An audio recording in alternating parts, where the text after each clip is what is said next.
अस्सलाम वालेकुम पाकिस्तान। ये बात 14 अगस्त के इस खास प्रोग्राम में दुनिया टीवी की तरफ से आप सबको खुशामदीद। तमाम घर पे जो दोस्त देख रहे हैं, आप सबको जश्न आज़ादी की बहुत बहुत मुबारकबाद। हमारे दो खास मेहमान सलमान अहमद और इसरार, जबरदस्त धुएंधार स्टार्ट।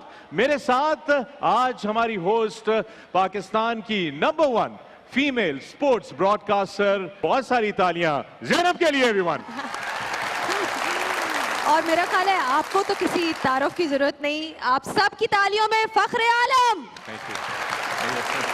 इससे पहले कि आज के इस दास्तान को आगे बढ़ाया जाए, ये याद रहे, इस वक्त की घड़ी को रोको जरा, तारीख के सफ़े पलटो जरा, किस खाको खूब पे चलते हुए, किस आग के अंदर जलते हुए, जंजीर दुखों की तोड़ आए, आबाद घरों को छोड़ आए।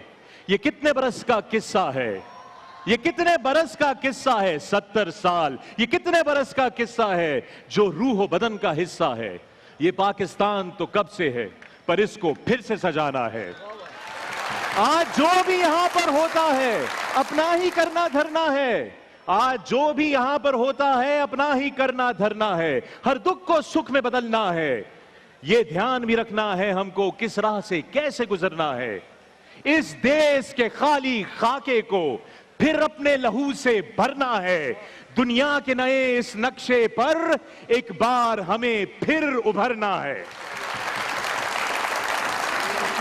तो सलमान, मैं आपसे पूछना चाहती हूँ कि 14 अगस्त आपके लिए क्या है?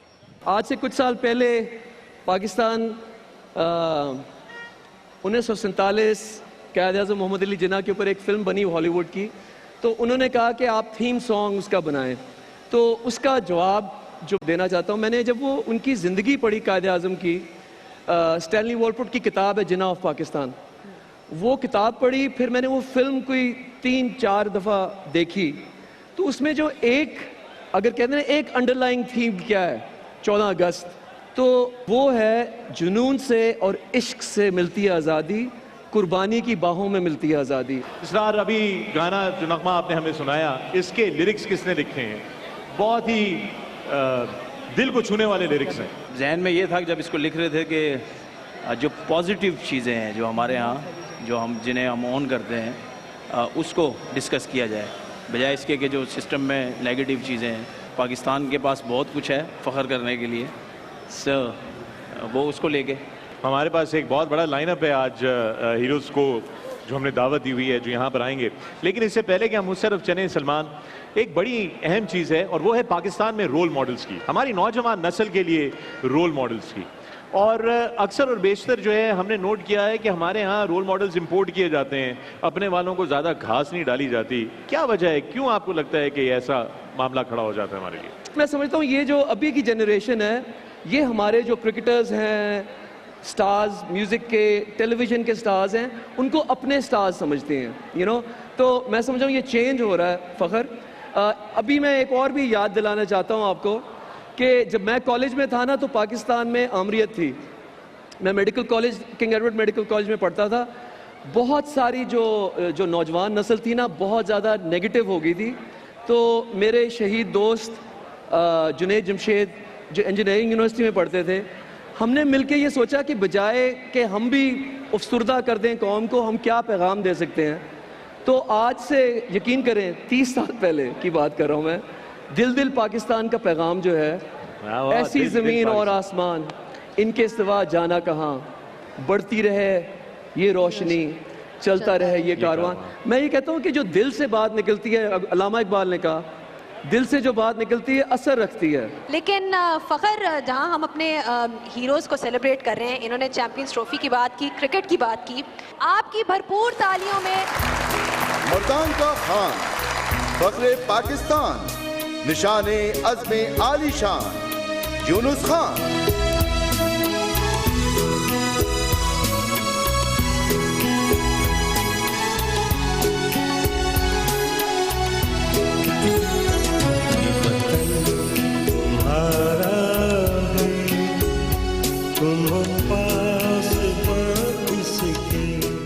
यूनुस भाई अस्सलाम वालेकुम। एक तो भाई से काम ही शुरू जो होता है ना वो गलत होता है। अगर मैंने फखर को फखर भाई कहा तो प्रॉब्लम शुरू हो जाएगी, क्योंकि लास्ट टाइम भी अगर आपको याद हो मैंने स्टार्ट किया फखर भाई से, और फिर वो सारे जो इवेंट में ना आपने कहा मुझे एंड भाई नहीं कहना, तो मुझे याद है और ये कुछ 10 साल पुरानी बात है, अगर मैं गलत नहीं हो तो मुझे याद है। तो आज हम फखर भाई को फखर भाई नहीं कहेंगे, फखर आलम कहेंगे, हम सब मिल गए इनको।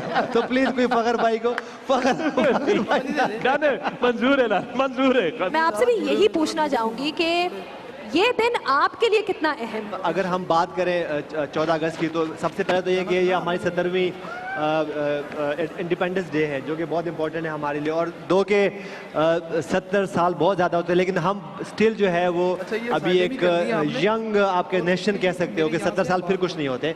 तो मेरे ख्याल से हमने काफ़ी इम्प्रूवमेंट की है।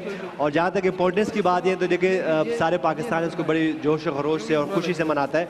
और एग्जैक्टली हमारे लिए तो इसलिए इम्पोर्टेंट है क्योंकि हम तो हमेशा इस झंडे को लेके चल रहे होते हैं। ये आपने देखा होगा कि जिस तरह पाकिस्तान जहाँ जहाँ जाते हैं और ये झंडा हमारे साथ जाता है, और जिस तरह ये फ्लैग आज मेरे सीने पे लगा हुआ है, एग्जैक्टली इसको तो हम पहन के जाते हैं हर जगह। तो मेरे ख्याल से ये बड़ा इंपॉर्टेंट है हम सबके लिए। आपने अपने पाकिस्तानी शेर को देखा है कि जवाब देते हुए भी जब झंडा वहां से स्लिप किया है तो इस बंदे ने झंडे को जमीन पे रहने नहीं दिया है। ये वो जज्बा होता है। जब भी पाकिस्तान के जज्बे की बात आती है, हुब्बुल वतनी की बात आती है, 14 अगस्त की बात आती है, पाकिस्तान के परचम की बात आती है, पाकिस्तान की बात आती है, तो हम सब के दिलों में एक नगमा है जो हमेशा हमें याद रहता है, वो दिल दिल पाकिस्तान। और जब दिल दिल पाकिस्तान का जिक्र होता है तो हम जुनैद जमशेद को कभी नहीं भूल सकते। दोस्तों, जुनैद जमशेद तो हमारे साथ नहीं है, लेकिन जुनैद जमशेद के करीबी तरीन दोस्त, मेरे बड़े अच्छे दोस्त, और ये आखिरी जो तराना जुनैद जमशेद ने गाया था, जो परफॉर्म किया था, वो इनके साथ किया था। वो मेरे दोस्त सलमान अहमद के साथ किया था, अपने दोस्त सलमान अहमद के साथ जुनैद ने परफॉर्म किया था। और आज का दिन ये कैसे हो सकता है कि हम जुनैद को याद ना करें इस 14 अगस्त को भी, और दिल दिल पाकिस्तान की धड़कन हमारे दिल में ना धड़के। मैं सलमान आपसे गुजारिश करूँगा कि जो आखिरी तराना आपने जुनैद के साथ परफॉर्म किया था, हमारे लिए आप वो रेंडर कर दीजिए आज। देख रहे हैं दुनिया टीवी पे हमारी इंडिपेंडेंस की खास ट्रांसमिशन, और भी बहुत से हीरो मुंतजिर हैं स्टेज पे आने के लिए, लेकिन इस वक्त लेते हैं एक छोटा सा वक्फा। कहीं ना जाइएगा। ये बात पाकिस्तान जिंदाबाद। बहुत अच्छे, बहुत अच्छे। मेरे सियासतदान, गुलूकार, फलाही बहबूद के कारनामे अंजाम देने वाले बेमिसाल पाकिस्तानी, बहुत दिनों बाद देख के बहुत खुशी हुई। और वैसे ही हमेशा की तरह अल्लाह ताला ने जो तुझ पे बरकत रखी हुई है वो आज भी कायम दायम है। गुड स्टफ है। Thank you. जश्न आज़ादी मुबारक। जितना कुछ इस मुल्क ने फ़ख्र हमें दिया है, सारी ज़िंदगी हम सजदे में गुजार दें तो शुक्र अदा नहीं हो सकता। बेशक बेशक। मैं इस महफिल में एक बात करना चाहता हूँ। मैं सियासतदानों में भी बड़ा उठता बैठता हूँ, मुख्तलिफ पार्टीज़ के लोगों से मुलाकात होती रहती है, लेकिन चूँकि मैं फ़नकारों में भी बहुत उठता बैठता रहा हूँ, मैं एक बात बताना चाहता हूँ। बाखुदा जितने पाकिस्तानी फ़नकार मुहब्बे वतन हैं, अगर दुनिया को पता चल जाए ना, वो तो सारे सियासतदानों को फ़नकारों से रिप्लेस कर दें। क्या बात। और ये लीडर तो हमारे साथ। जश्न आज़ादी मुबारक सब लोगों को मेरी तरफ से भी। और वो दुआया शेर किसी ने क्या अच्छा कहा कि खुदा करे कि मेरे अर्ज़ पाक पर उतरे वो फसले गुल जिसे अंदेशाए ज़वाल ना हो। इंशाअल्लाह बेहतरी की तरफ जा रहा मेरा मुल्क।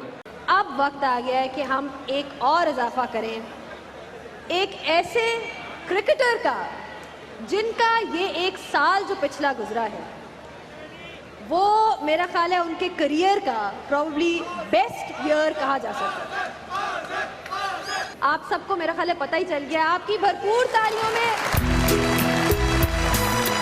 सब्र इस्तक़लाल की कहानी, मेहनत और लगन जिनकी निशानी, बुलंदराना जिनकी पहचान, Azhar Ali.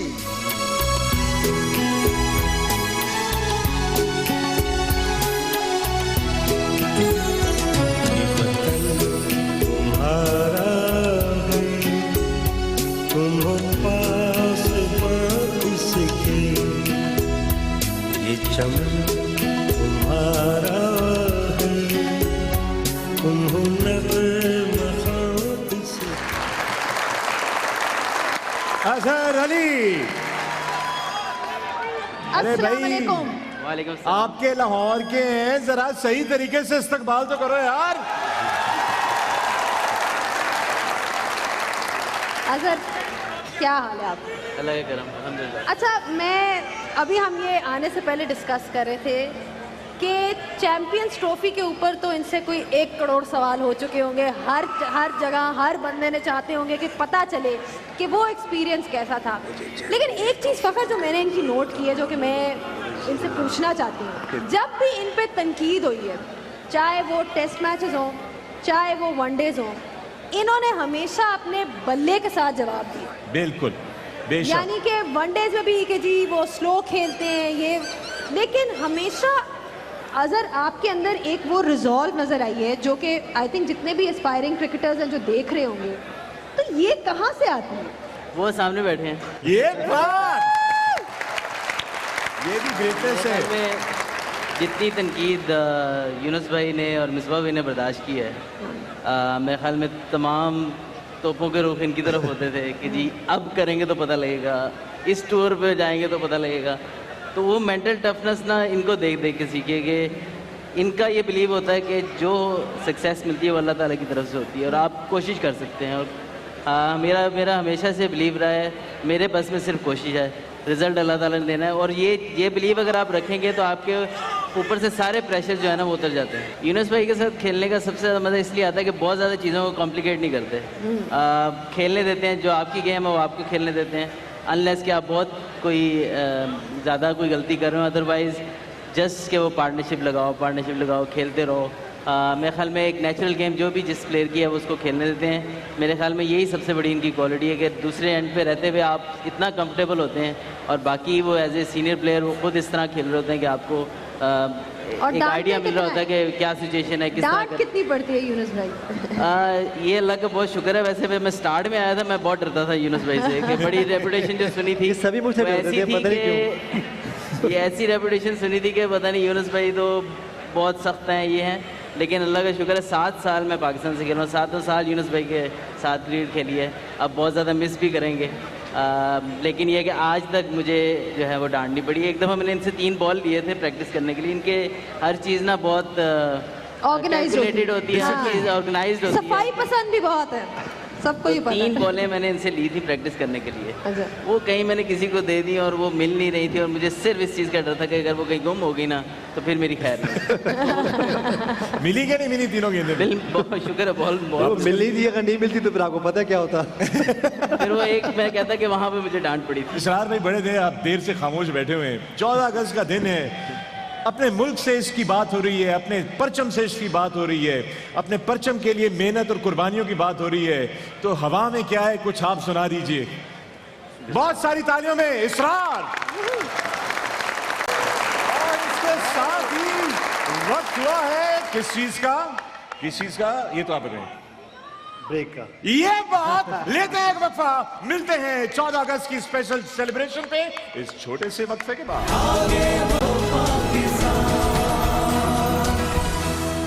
Welcome back after the break. तो बहुत आज का जो दिन है हम इंजॉय कर रहे हैं, जैसे कि आपको नज़र आ रहा है। जश्न आज़ादी मुबारक सबको। बहुत से हीरोज़ हमारे साथ मौजूद है यहाँ पे जिन्होंने पाकिस्तान का नाम रोशन किया है। अच्छा यूनुस भाई, मैं आपसे भी पूछना चाहूँगी कि अज़हर के बारे में क्या कहेंगे, इन द सेंस कि आगे जितने भी यंगस्टर्स इनको देख रहे हैं वगैरह, कौन सी ऐसी क्वालिटी है जो आप कहेंगे अज़हर के बारे में स्टैंड आउट करते हैं? देखिए, अज़हर की अच्छी क्वालिटी ये है कि ये तो एक लर्न बहुत जल्दी करते हैं। ठीक सिचुएशन के हिसाब से ये कभी भी शाय नहीं होते हैं कि अगर मैं उनके स्टाइल से खेल लूँ या मैं उनकी कुछ चीज़ अडॉप्ट कर लूँ, क्योंकि लाइफ में हमेशा ये होता है कि लेकिन इंसान कभी परफेक्ट नहीं हो सकता। ये तो आपको पता है कि हम हर रोज़ सीखते हैं, हर लम्हा सीखते हैं। और जो मैंने बार बार कहता हूँ, हर लम्हा आप मिस्टेक करते हो उसको फिर रिकवर करते हो।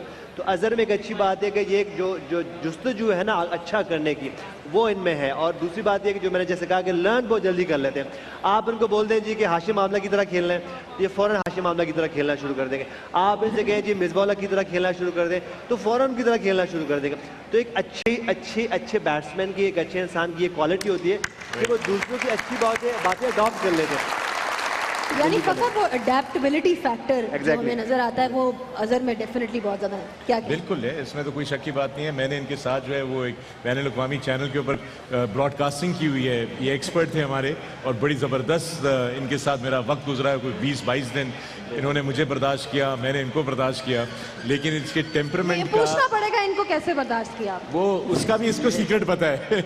मेरे ख्याल में वो 22-25 दिन ऐसे थे कि हमने अगले 2-3 माह हमसे मैसेजेस करते थे कि we are missing that time, because Danny Morrison हमारे साथ थे। हमने बहुत शुगर लगाया और ऑब्वियसली जब वर्ल्ड कप चल रहा था, वर्ल्ड T20 की ट्रांसमिशन थी, तो पाकिस्तान उससे बाहर हो गया था। तो बड़ा मुश्किल हो जाता है जब पाकिस्तान टूर्नामेंट से निकल जाए तो फिर कोई भी ट्रांसमिशन करना। तो आई थिंक फिर शुगर मेला लगा के रखा, on the set, of set, उसी तरह फिर टाइम। अच्छा ये बताएं, फाइनल में कितने रिलीफ थे जब विराट कोहली अगली बॉल पे ड्रॉप होने के बाद आउट हो गए? मेरे ख्याल में दुनिया में सबसे कोई आदमी होगा जो सबसे ज़्यादा रिलीफ होगा वो मैं था। बिकॉज ऐसी अपॉर्चुनिटी आना बार बार, फाइनल जीतना वर्ल्ड इवेंट का 50 ओवर का, ये वाहिद इवेंट था जो हमने जीता नहीं हुआ था। तो ऐसी सिचुएशन पे सब चीज़ें हमारी फेवर में जा रही थी।